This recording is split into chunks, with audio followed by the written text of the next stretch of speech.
दोस्तों, उस वक्त भारत को ढाका में अपनी फौजें दाखिल कर देनी चाहिए थी जब सूरत हाल बिल्कुल एंड तक पहुंच गई थी। और जिस दिन उन्होंने अनाउंस किया था कि हम पता नहीं कितने लाख लोग लेके शेख हसीना के जो सरकारी रेजिडेंस है उस पर धावा बोलेंगे, वो उससे 2 दिन पहले इंडिया को चाहिए था कि वो शेख हसीना की फ़ौजों को, शेख हसीना की गवर्नमेंट को बचाने के लिए अपनी फ़ौजें दाखिल कर देता। इसलिए कि भारत का सिर्फ बांग्लादेश को आज़ाद कराना फ़र्ज़ नहीं था, उनकी मदद उस वक्त करना जब बंगालियों का कत्लेआम हो रहा था, बल्कि उस जमहूरियत का दिफा करना भी भारत की जिम्मेदारी बनता था। बहरहाल एक मैंने बांग्लादेश पे प्रोग्राम किया, ये देखें आप और कमेंट्स में मुझे बताएं। अब तो फ़ौज दाखिल नहीं की जा सकती।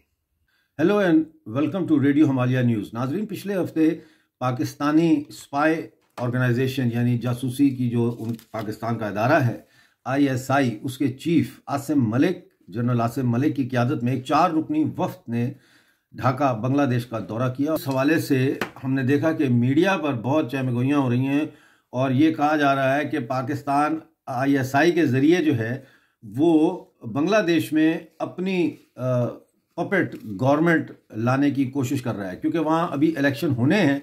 तो उन इलेक्शंस के हवाले से एक हिकमत अमली तैयार की जा रही है कि किस तरह से प्रो पाकिस्तान गवर्नमेंट जो है वो बांग्लादेश में लाई जाए।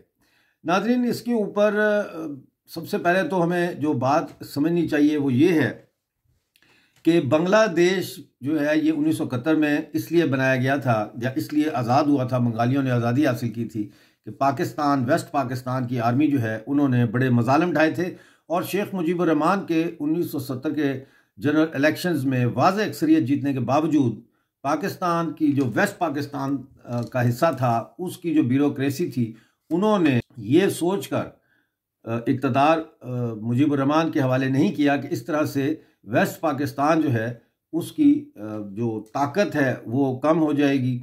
और हालांकि ऐसा नहीं था, ताकत तो कम हुई ना देने से, क्योंकि पाकिस्तान टूट गया। अगर ये मुजीबुर रहमान को इक़्तिदार मुंतकिल कर देते तो अगले इलेक्शन में हो सकता है कि वेस्ट पाकिस्तान से पार्टियां जीती और फिर कोalition गवर्नमेंट बनती और वगैरह वगैरह, एक सिलसिला चल पड़ता। लेकिन ऐसा नहीं हुआ और हमने देखा कि फिर मिलिट्री एक्शन हुआ जिसमें 30 लाख बंगालियों का पाकिस्तानी फ़ौज ने कत्लेआम किया और इसके अलावा 2.5 लाख से ज़्यादा नाजायज़ बच्चे पैदा हुए जो पाकिस्तानी आर्मी और जमात इस्लामी के एलिजिडली कारकुनों के रेप का नतीजा था।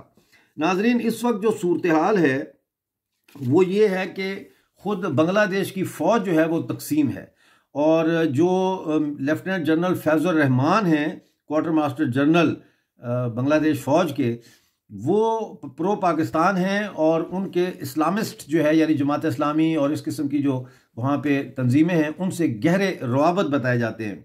दूसरी तरफ नाजरीन, बांग्लादेश की फ़ौज के बेशुमार ऐसे अफसर हैं जो अवामी लीग को सपोर्ट करते हैं, या अगर वो अवामी लीग को सपोर्ट नहीं भी करते तो बड़ा हिस्सा ऐसा है जो नेशनलिस्ट है। ये वो फ़ौजी अफसरान हैं जो बांग्लादेश के क़याम के बाद बांग्लादेश में पैदा हुए। अब सवाल ये है कि ISI प्लॉट कर रही है यानी साजिश कर रही है, स्कीम बना रही है कि बांग्लादेश आर्मी की मदद से, यानी वो जो फैक्शन है जहादियों का और जो प्रो पाकिस्तान फैक्शन है जो जमात इस्लामी के साथ खुफिया गठबंधन रखते हैं, उनके साथ मिल के बांग्लादेश में एक ऐसी सरकार लाई जाए जो पाकिस्तान की पपेट हो, पाकिस्तान की सहूलतकार बने। इस मकसद के साथ साथ पाकिस्तान ये भी चाहता है कि भारत के मशरकी यानी ईस्टर्न और शुमाल मशरकी यानी नॉर्थ ईस्टर्न जो बॉर्डर्स हैं वहाँ से दहशतगर्दों को दाखिल करने का जो रास्ता है वो भी बनाया जाए। ये 130 किलोमीटर पर कह रहे हैं, यानी बॉर्डर से 130 किलोमीटर के फासले तक ऑलरेडी कहा जा रहा है कि ISI को डिप्लॉय किया गया है। इसके अलावा ढाका में, ढाका हिल्स पर भी पाकिस्तान आर्मी और इंटेलिजेंस को कह रहे हैं कि ये अफवाहें हैं, अब पता नहीं इनमें हकीकत कितनी है, लेकिन ये कहा जा रहा है मीडिया में कि वहाँ पे भी पाकिस्तानी इंटेलिजेंस और पाकिस्तानी आर्मी को तैनात किया जा रहा है। सवाल यह है कि जमात इस्लामी के ऊपर तो पाबंदी थी, हसीना वाजिद ने लगाई हुई थी, तो फिर ये और फांसियां भी दी उनके लीडरों को जिन्होंने पाकिस्तानी फ़ौज की सहूलतकारी की, तो फिर ये जमात इस्लामी का नाग जो है, ये फनीर नाग, ये कैसे सामने आ गया? तो इसमें यह है कि जमात इस्लामी ज़ाहिर है उसका जो केडर, ये केडर बेस्ड ऑर्गेनाइजेशन है, तो इसका केडर जो है वो तो ज़िंदा रहा, ज़ेर ज़मीन चला गया और अपना काम उन्होंने जारी रखा। और इसमें उनके ऊपर माली स्कैंडल्स भी हैं, माली बेज़ाब्तियाँ भी की हैं, करप्शन भी की है। मिसाल के तौर पर 192 मिलियन डॉलर्स का सोनाली जो बैंक है, जो कि बांग्लादेश का सबसे बड़ा बैंक है, उसमें एम्बेजलमेंट की है। फिर और बैंक्स जो हैं जैसे इस्लामिक बैंक ऑफ बांग्लादेश है, इन्होंने अनऑथराइज्ड लोन्स यानी ऐसे कर्जे उनको दिए जिनकी बगैर गारंटियों के उनको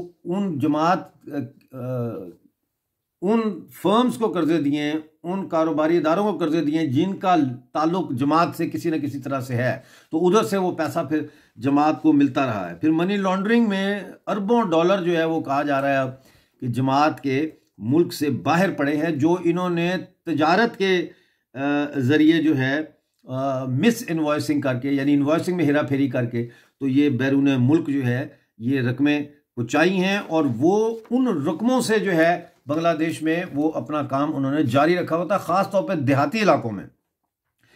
और इसके अलावा अल्फला इस्लामिक बैंक है, सोशल इस्लामी बैंक है, टाका फुल इस्लामिक इंश्योरेंस लिमिटेड है, IBN सीना ट्रस्ट है, रहमान टेक्सटाइल मिल्स हैं। ये तमाम वो इदारे हैं जिनके ज़रिए जमात इस्लामी जो है वो पैसा निकालती भी रही है, कमाती भी रही है, साइफन ऑफ भी करती रही है, ये कहा जा रहा है।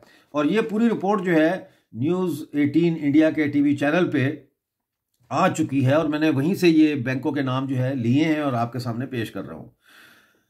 तो इनका ज़ाहिर जमात इस्लामी का नेटवर्क जो है ये पोशीदा तौर पर काम अपना कर रहा था। अब इस पूरी सूरत हाल में हम देखते हैं कि बांग्लादेश में एक रिलीजियस इस्लामिक जिंगोइज़म पैदा किया गया, हिंदुओं और अक़लियतों पर हमले करके इस्लामी जज्बात को उभारने की कोशिश की गई। मसलन 22 सितंबर 2024 को दुर्गा मूर्तियां जो थीं रायपुर एरिया में, जो कि लक्ष्मी गंज डिस्ट्रिक्ट में है, उनको तोड़ा गया।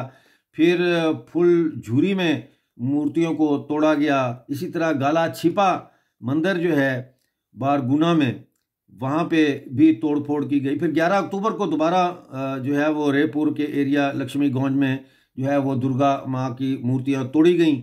इसी तरह से दुर्गा पंडाल जो है कांति बाज़ार में, ढाका में, पुराने सिटी में, उसको टारगेट किया गया। 5 हिंदू वहाँ ज़ख्मी हुए। फिर काली माता का जो ताज था जैसूर शवारी मंदिर में, उसको चोरी किया गया। ये वो ताज है जो नरेंद्र मोदी जी ने 2021 में इस मंदिर का विज़िट किया था तो तोहफे में दिया था।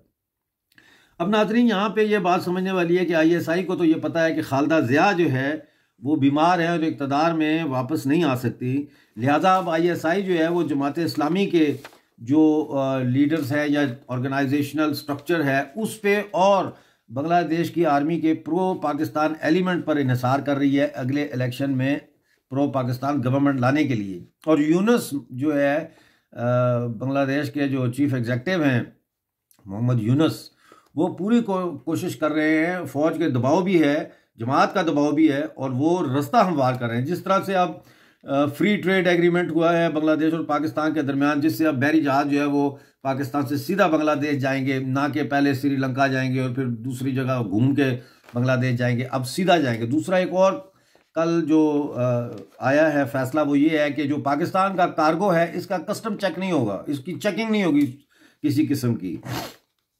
तो ये जो चीज़ें हैं ये रास्ता हमवार करने के लिए की जा रही हैं। फिर वीज़ा में जो सहूलत दी है बांग्लादेश ने पाकिस्तान को, वो भी इसी सिलसिले की एक कड़ी है। सवाल ये है कि क्या बांग्लादेश खुदकुशी करने पर तुल गया है, यानी कि वो खुदकुशी कर रहा है? क्या बांग्लादेश दोबारा से मशरकी पाकिस्तान बनने जा रहा है? क्या बांग्लादेश और पाकिस्तान के दरमियान आने वाले वक्त में कोई कन्फेडरेशन जैसी सूरत हाल पैदा होगी? फरवरी से नाजरीन पाकिस्तानी फ़ौज जो है वो बांग्लादेशी फ़ौज की ट्रेनिंग भी शुरू कर रही है। इसी तरह अमन 2025 के नाम से कराची में बांग्लादेश और पाकिस्तानी बहरी मशकों का आगाज़ भी किया जा रहा है। अब ख़तरा जो है वो ये है कि सिलगुरी कॉरिडोर जो है वो एक बड़ी पतली सी एक ज़मीन है जो कि इंडिया को नॉर्थ ईस्टर्न स्टेट से जोड़ती है, ख़ासतौर पे असम, मेघालय और त्रिपुरा। अब चाइना भी इन डेवलपमेंट्स को एक्सप्लॉइट कर सकता है अपने हक में पाकिस्तान को इस्तेमाल करके, और इन इलाकों में भी हालात ठीक नहीं है। यहाँ पे इंसानी स्मगलिंग हो रही है, यहाँ पे इंसर्जेंसीज चल रही हैं, और यहाँ से इलीगल इमिग्रेशन जो है बांग्लादेश के रास्ते इन इलाकों में दाखिल भी हो रही है। तो ये बड़ी एक पेचीदा सूरत हाल है, और उसको और ज़्यादा पेचीदा जो है वो बांग्लादेश ने उस वक्त बना दिया जब बांग्लादेश ने ये ऐलान किया कि वो पाकिस्तान से अब्दाली मिसाइल ख़रीदेगा। ख्याल ये है कि 5 फरवरी के बाद पाकिस्तान के वज़ीर ख़ारजा जब जाएंगे ढाका, तो उस वक्त जो उनके साथ फ़ौजी मिशन होगा वो शायद अब्दाली मिसाइल ख़रीदने के मुआहदे पर भी दस्तखत करे, जिससे पाकिस्तान जो है वो तो अरबों रुपए कमाएगा, लेकिन बांग्लादेश का खाना ख़राब होने जा रहा है। अब बांग्लादेश की सूरत हाल कोई इतनी सीधी भी नहीं है, क्योंकि बांग्लादेश में जो स्टूडेंट्स हैं जिन्होंने खालदा ज़िया के ख़िलाफ़ तहरीक में बढ़ चढ़ के हिस्सा लिया और उन्हीं से इस तहरीक को मंसूब भी किया गया, वो आइन नया मांग रहे हैं। वो कह रहे हैं ये पुराने आइन को ख़त्म करें, हम नया आइन हमें चाहिए। जहादी तंजीमें जमात इस्लामी और फ़ौज के जो प्रो जमात हिस्से हैं वो कह रहे हैं कि हमें शरीयत चाहिए, और इसी तरह से सियासी पार्टियां जो है वो कह रही हैं कि हमें इलेक्शन चाहिए। ये सारी सूरत हाल जो चल रही है इसमें यूनुस मलिक की मोहम्मद यूनुस जो बांग्लादेश के चीफ हैं उनकी क्या मजबूरियां हैं। उनकी मजबूरी पहली तो ये है कि वो एक कमज़ोर हुक्मरान हैं और जमात इस्लामी का बहुत सियासी दबाव है उनके ऊपर। फिर जो बांग्लादेश की मईशत को वो कोशिश कर रहे हैं संभालने की, उसके लिए भी उनको जमात को खुश रखना बहुत ज़रूरी है। बुनियाद परस्तों के असर रसूख के पेश नज़र जो है वो दबाव भी मौजूद है। दही इलाकों में जमात इस्लामी का जो असर रसूख है उसकी वजह से जो है वो सरकार जो है इस वक्त जो बांग्लादेश की वो बिल्कुल एक अपाहज सरकार बन चुकी है, और ये सारी सूरत हाल इस वक्त बांग्लादेश में चल रही है। अब इसमें नाजरीन 2-3 चीज़ें सामने क्लियर कट हैं। नंबर 1 तो ये है कि शेख हसीना ने अपने दौरे इक़्तिदार में जो है वो कोई ऐसा काम नहीं किया जिससे वो बांग्लादेश के इतिहास को बांग्लादेश की नई नस्ल के जहन के ऊपर नक्श करते। कोई ऐसा काम उन्होंने नहीं किया। इसके अलावा उन्होंने अपनी पार्टी के कैडर को पोलिटिसाइज नहीं किया। बांग्लादेश की अवाम जो है उसको पोलिटिसाइज नहीं किया, उसको उन्होंने सही तरीके से जैसे होता है ना स्टडी सर्कल्स के ज़रिए और कॉलेजों में और यूनिवर्सिटियों में और दफातर में और इन जगहों पे ऐसा काम नहीं किया। और जो इसीलिए एक खला था जिसको अब हम देख रहे हैं कि बड़ी तेज़ी से जब वो उन्होंने एक बंद बांधा जमात इस्लामी के ख़िलाफ़, उन्होंने एक बंद बांधा पाकिस्तान के ख़िलाफ़। बंद बांधने से काम नहीं होता।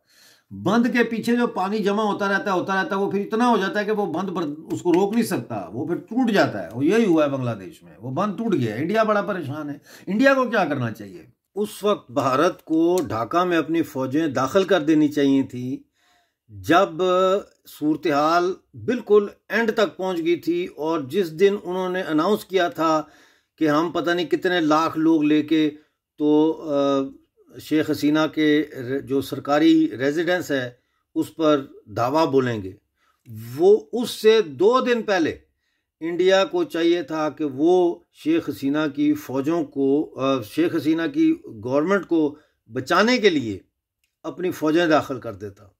इसलिए कि भारत का सिर्फ बांग्लादेश को आज़ाद कराना फ़र्ज़ नहीं था, उनकी मदद उस वक्त करना जब बंगालियों का कत्लेआम हो रहा था, बल्कि उस जमहूरियत का दिफा करना भी भारत की जिम्मेदारी बनता था। पाकिस्तान ने इंडिया के खिलाफ वो पिंसर मूवमेंट की चाल चली है जो मैं पिछले 7 साल से कह रहा हूं कि इंडिया को अफगानिस्तान और कश्मीर की तरफ से और जो ये लाहौर का बॉर्डर है इस तरफ से एक पिंसर मूवमेंट करके कश्मीर पीओजेके को आज़ाद करना चाहिए।